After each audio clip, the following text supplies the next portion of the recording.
ನಾನು ಆ್ಯಕ್ಚುಲಿ 2010 ಇಸ್ವಿನಲ್ಲಿ ನಾವು ಪ್ರಾರಂಭ ಮಾಡಿದ್ದು.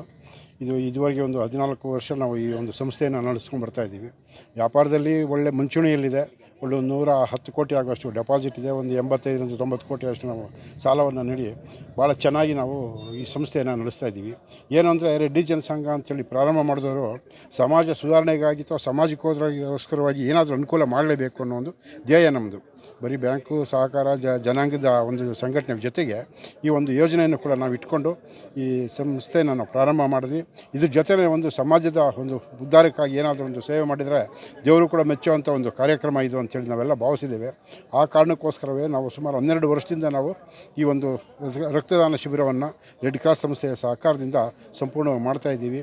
ನಾವು ಇದುವರೆಗೂ ಕೂಡ ಒಂದು 4,500 ಯೂನಿಟ್ ರಕ್ತವನ್ನು ನಾವು ಸಂಗ್ರಹಿಸಿ ನಮ್ಮ ರೆಡ್ ಕ್ರಾಸ್ ಸಂಸ್ಥೆಗೆ ನಾವು ಇದನ್ನು ಕೊಟ್ಟಿದ್ದೇವೆ. 4,500 ಯೂನಿಟ್ ರಕ್ತ ಸಂಗ್ರಹಣೆ ಮಾಡಿದ್ದೀವಿ ಅನ್ನೋದಕ್ಕಿಂತ 4,500 ಜನಗಳಿಗೆ ಒಂದು ಜೀವ ರಕ್ಷಣೆಗಾಗಿ ನಮ್ಮ ಈ ಒಂದು ಸಂಸ್ಥೆ ನಮ್ಮ ಒಂದು ಸಂಸ್ಥೆಯ ನಮ್ಮ ಸದಸ್ಯರ ಸಹಕಾರದಿಂದ ಈ ಕಾರ್ಯಕ್ರಮವನ್ನು ಭಾಳ ಯಶಸ್ವಿಯಾಗಿ ನಾವು ನಡೆಸ್ಕೊಂಡ್ಬರ್ತಾ ಇದ್ದೀವಿ. ಮಹಾಯೋಗಿ ವೇಮನರು ಏನು ಅಂತಂದರೆ ಅವರು ಸಮಾಜ ಸುಧಾರಣೆಗೆ ಎತ್ತಿದ ಕೈ. ಹಾಗಾಗಿಯೇ ನಾವು ಕೂಡ ಅಂಥದ್ದೇ ಒಂದು ಕಾರ್ಯಕ್ರಮವನ್ನು ನಡೆಸ್ಕೋಬೇಕು. ಮತ್ತು ನಾವು ಈ ಒಂದು ಸಂಘಟನೆ ಮಾಡೋದ್ರ ಜೊತೆಗೆ ಸಮಾಜಕ್ಕೆ ಏನಾದರೂ ಕೊಡುಗೆ ಕೊಡಬೇಕು.